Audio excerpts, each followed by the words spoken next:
Most people think that if they ever deposit a large amount of cash into the bank, the safest thing they can do is keep the amount just under $10,000. It sounds careful, it sounds responsible, and for years, that idea has been passed around like common sense advice between friends, neighbors, even family members. But what most people, especially retirees, don't realize is that this exact habit can create the very problem they were trying to avoid in the first place.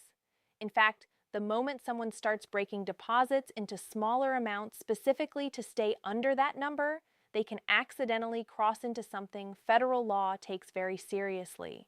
And the worst part is that the people who get caught in this situation almost never had any bad intentions at all. They're not hiding money, they're not doing anything illegal with the cash. They might have sold a truck they've owned for 15 years, received help from their children, or simply moved their own savings from one bank to another. Completely ordinary situations. But when those transactions happen in a certain pattern, the banking system doesn't see the life story behind them. It only sees numbers and timing. And sometimes those numbers create a signal that raises questions. I want to walk you through exactly how this works. Because once you understand the rule behind it, the entire situation becomes much clearer and much easier to avoid. And a little later, I'm going to tell you about a retired teacher who ran into this problem while simply trying to organize her finances after losing her husband. Her story shows just how easily this can happen to someone who has done everything right their entire life. Hi, I'm Sophia, and I spend a lot of time researching the kinds of financial rules and banking habits that tend to catch retirees off guard. Not because the rules are secret, but because the way they actually work is often very different from what people hear through word of mouth. Over the years, I've noticed that certain pieces of financial advice spread quickly among friends and family, especially in retirement communities. Someone hears something from a neighbor. That neighbor heard it from someone at the bank years ago, and before long, it turns into a rule everyone believes is true. The $10,000 bank deposit rule is one of the most misunderstood examples of that. People hear about it and then they try to work around it without ever realizing that the workaround is the one thing that can actually create trouble. So, in this video, I'm going to break down what the rule really is, what banks are actually required to report, and why the report itself is not the problem most people think it is. Then, we'll go through the 3 situations where retirees run into this issue most often: selling something for cash, receiving money from family members, and moving savings between their own accounts. And along the way, I'll show you the simple paperwork that protects you if questions ever come up later. Because once you understand what the system is actually looking for, the solution becomes surprisingly simple, and it's probably the opposite of what many people have been told for years. To understand why this rule causes so much confusion, you first have to understand what the $10,000 threshold actually means. Behind the scenes, banks in the United States are required by federal law to file something called a currency transaction report whenever a customer deposits more than $10,000 in cash. The key word there is cash, not a check, not a wire transfer, not money moving electronically between accounts, physical cash, bills. If more than $10,000 in cash enters an account in a single transaction, the bank automatically files that report. The important thing to understand is that this happens quietly and routinely. The bank doesn't call you beforehand. They don't ask for permission, and most of the time the customer never even knows it happened. The report simply becomes part of a massive database that financial authorities use to track large cash movements across the banking system. Every year, millions of these reports are filed, and the overwhelming majority of them never lead to anything else. No phone call, no investigation, no follow-up questions. They're simply records. This rule was created decades ago to help detect large-scale financial crimes like money laundering, drug trafficking, and organized criminal activity where huge amounts of cash move through the system. Those operations often rely on physical cash because electronic transfers leave a clear trail. So regulators built a system where large cash transactions are automatically documented. But here's the critical piece that most people never hear.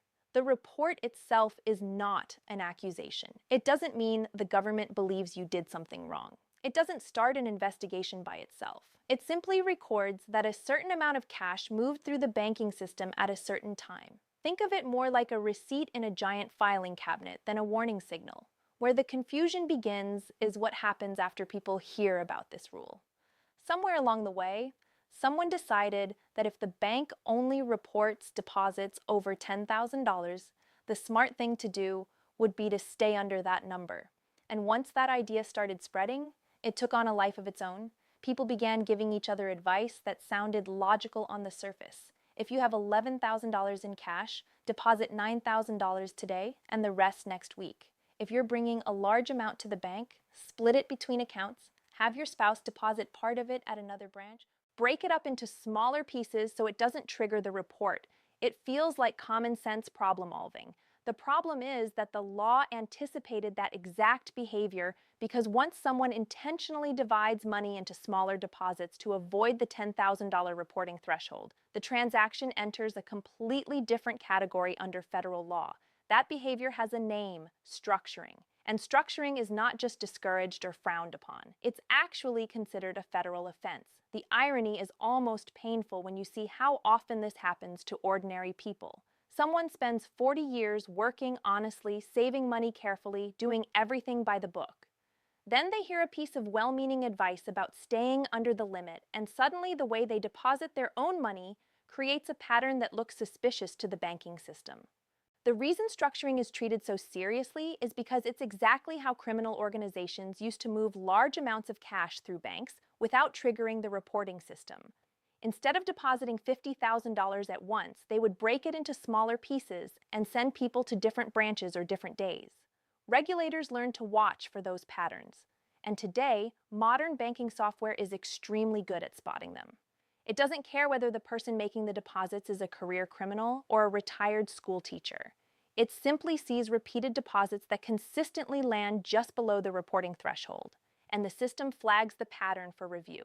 And this is where the situation becomes especially frustrating for retirees because the people who get caught in these patterns often believe they were doing the responsible thing. They thought they were avoiding hassle.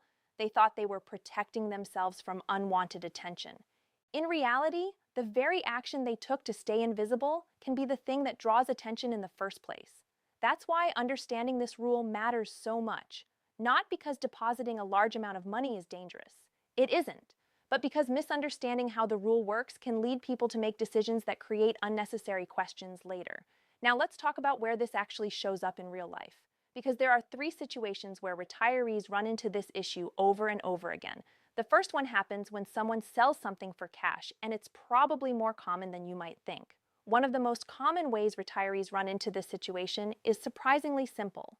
It starts with selling something they've owned for years. Maybe it's the pickup truck that's been sitting in the driveway since you stopped needing it for work. Maybe it's a boat you no longer use, an RV that hasn't left the garage in a decade, or even a classic car you've been holding on to since your kids were young. Private sales like these often happen in cash, especially when the buyer wants a quick, straightforward deal without bank financing involved.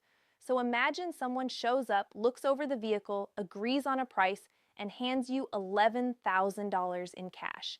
It's a completely legitimate transaction. 2 adults agree on a price, the title changes hands, and everyone walks away satisfied. The next step seems obvious. You go to the bank and deposit the money. And when you deposit $11,000 in cash, the bank files a currency transaction report because the amount is over $10,000. That's it. No drama, no accusation, no red flag attached to your name. The bank employee might not even mention it because the process is routine and automatic. Millions of these reports are filed every year, and the vast majority simply sit in a database without anyone ever looking at them again. But here's where the problem sometimes begins. Later that day, you mention the sale to a friend or neighbor. Maybe you're chatting over coffee or talking after church, and the topic comes up and someone says something that sounds helpful.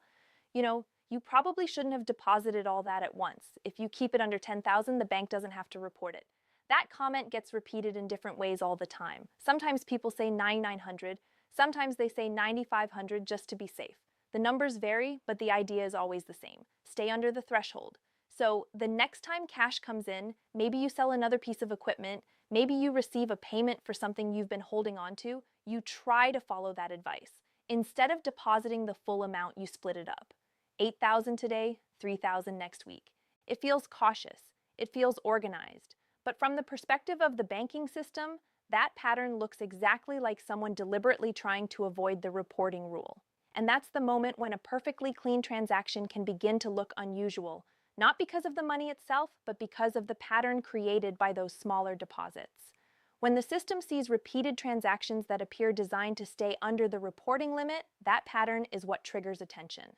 The safer and simpler approach is actually the opposite of what many people assume.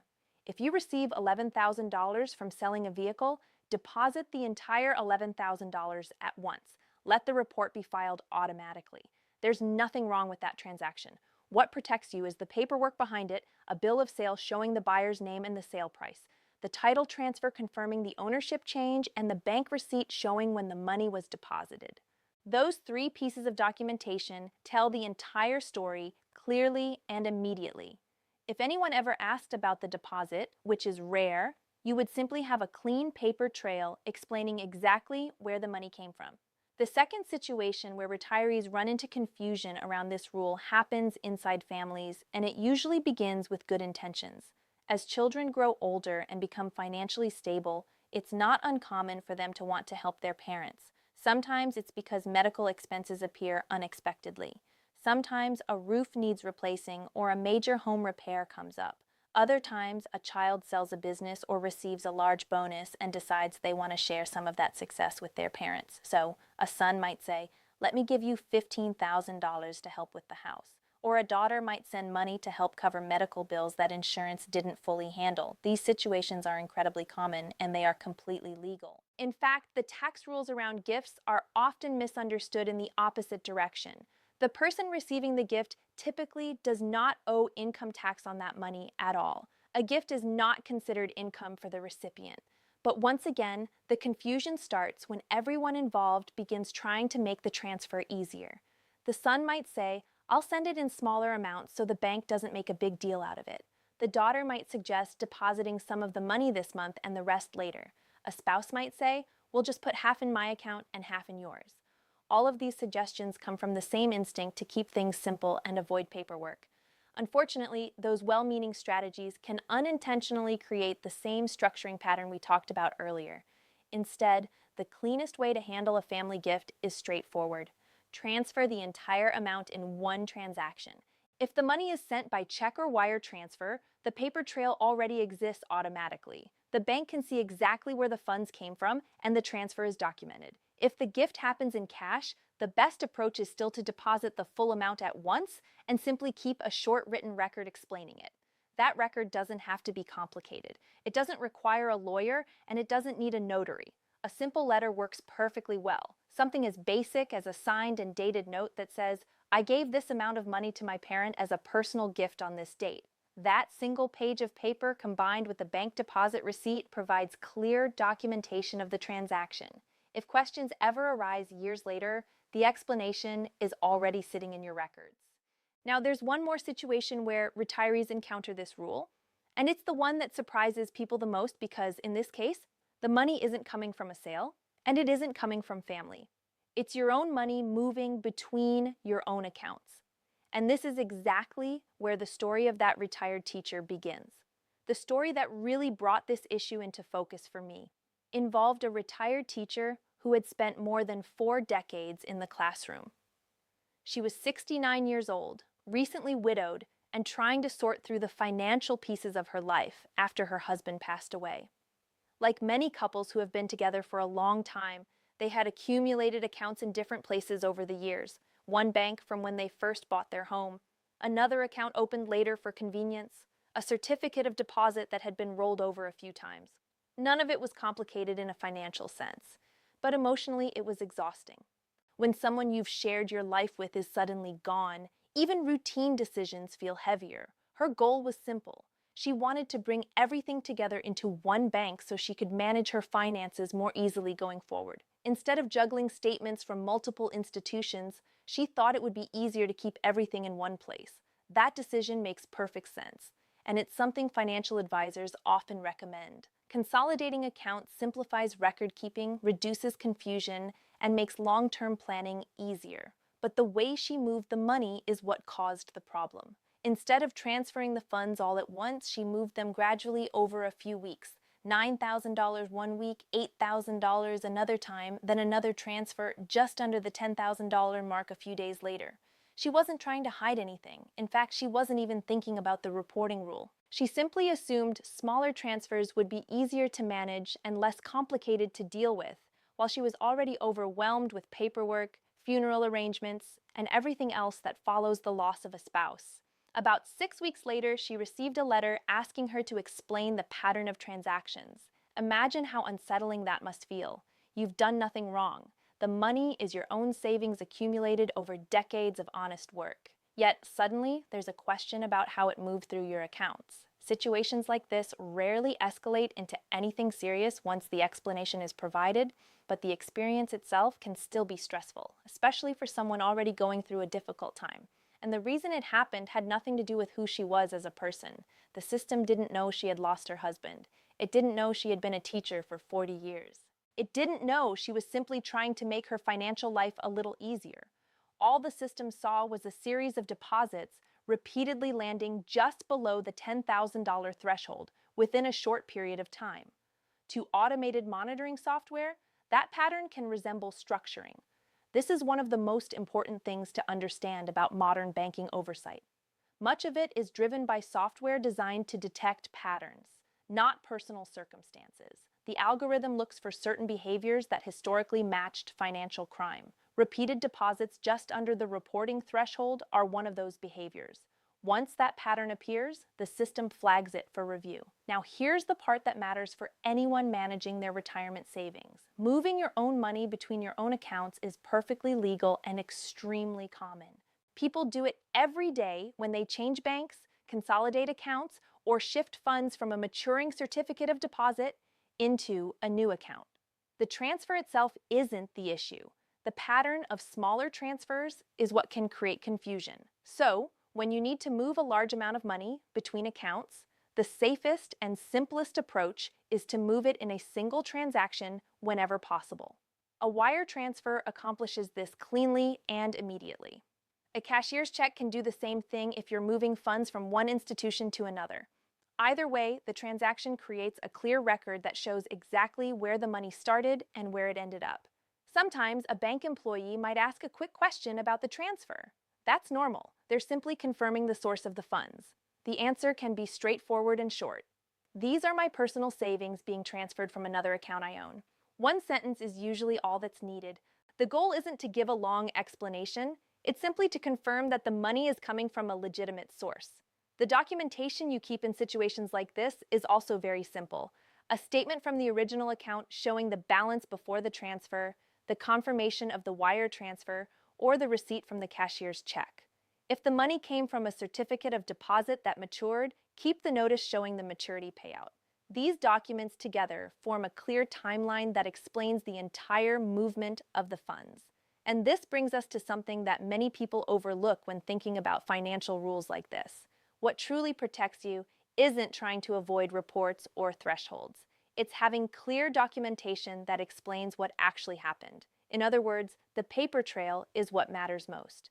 Once you understand that idea, the entire situation becomes much less intimidating because instead of worrying about whether a deposit might trigger a report, you focus on something much more practical, making sure the transaction can be explained clearly if anyone ever asks about it. And there are 5 simple documents that make that explanation incredibly easy. Once you understand how the reporting system actually works, the focus shifts away from worrying about the $10,000 number and towards something much more practical, documentation.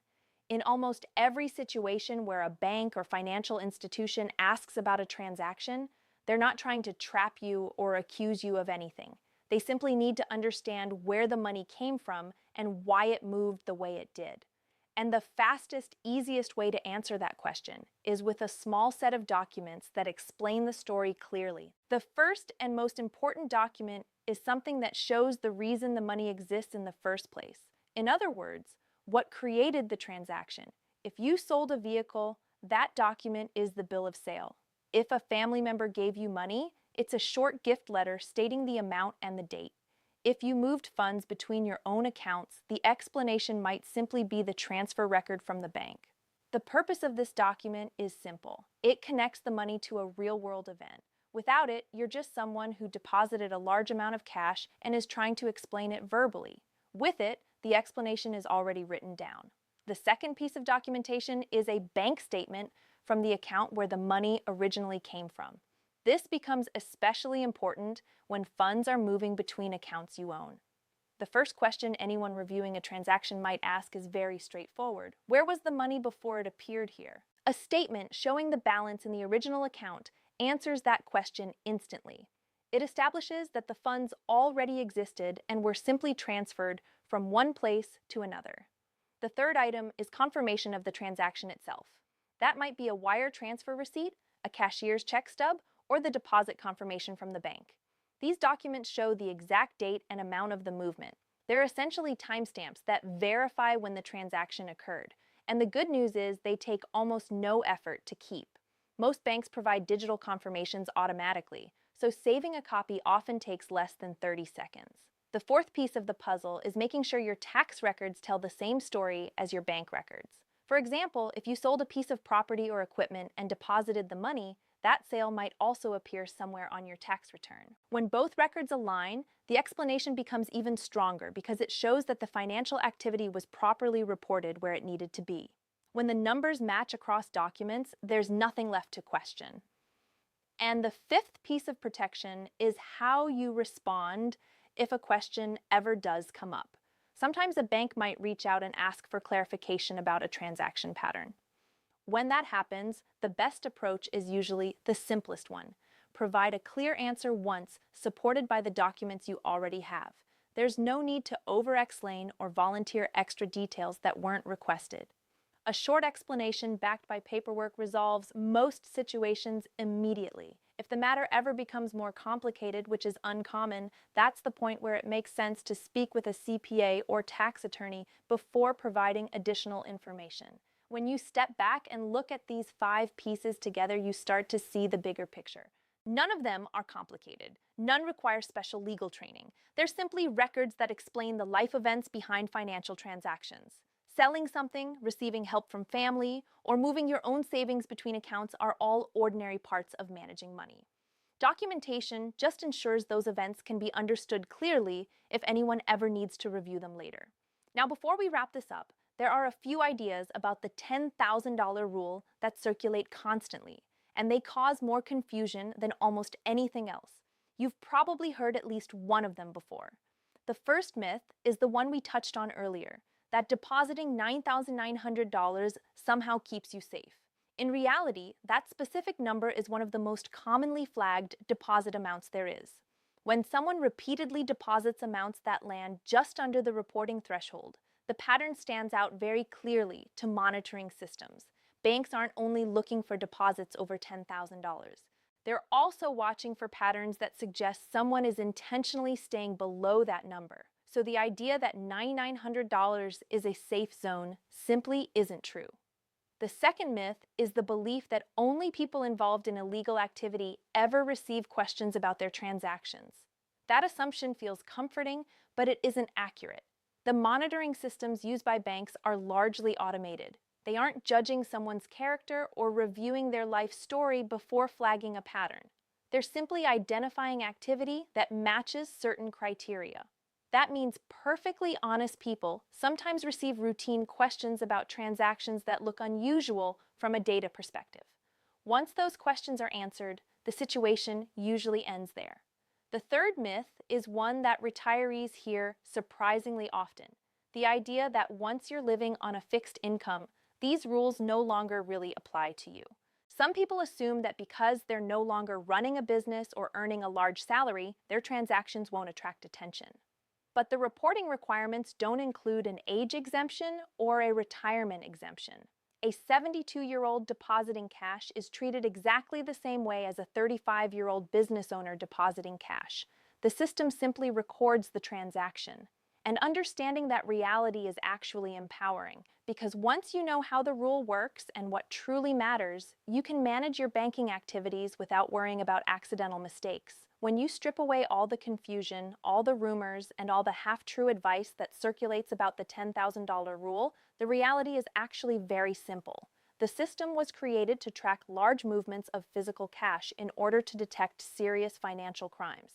It was never designed to trap retirees who sold a truck, received help from their children, or decided to move their savings after decades at the same bank. But misunderstandings have a way of turning straightforward rules into unnecessary problems. The key thing to remember is that the report itself isn't the issue. If you deposit more than $10,000 in cash, the bank files the report automatically, and the process usually ends right there. Millions of those reports are filed every year without any follow-up at all.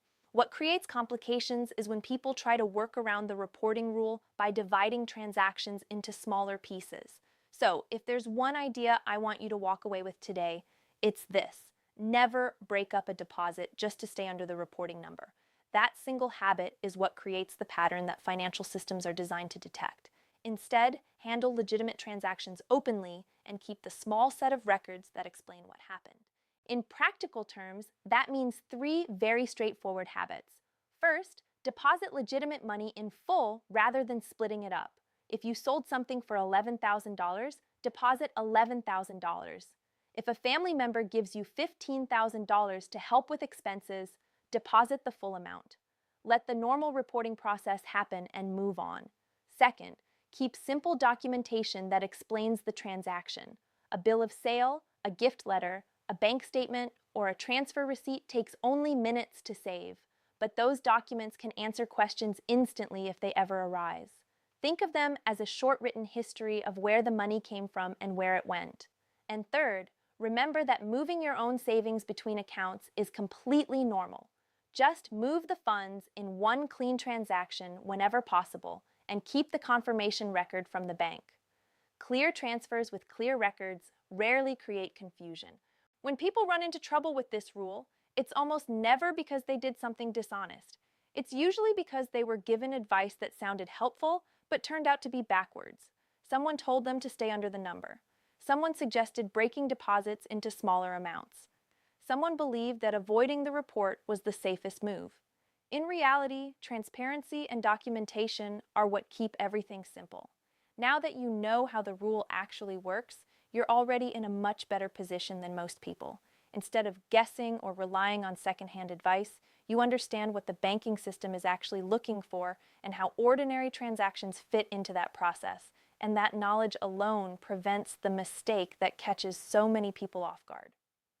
Before you go, I'd really like to hear about your experience because everyone's financial situation is a little different depending on where they live and what kinds of transactions come up most often. If you're comfortable sharing, leave a comment telling me your state and the type of situation you deal with most. For example, some people frequently deal with property sales, others receive family gifts, and many retirees are simply moving savings between accounts as they reorganize their finances. I read every comment and they're incredibly helpful because they show which topics people are running into most often. Whatever situation appears the most in the comments is what I'll focus on in the next video. So, if there's something about your own financial situation that feels a little confusing or complicated, there's a good chance someone else is wondering about the same thing. Thanks for spending this time with me, and I'll see you in the next.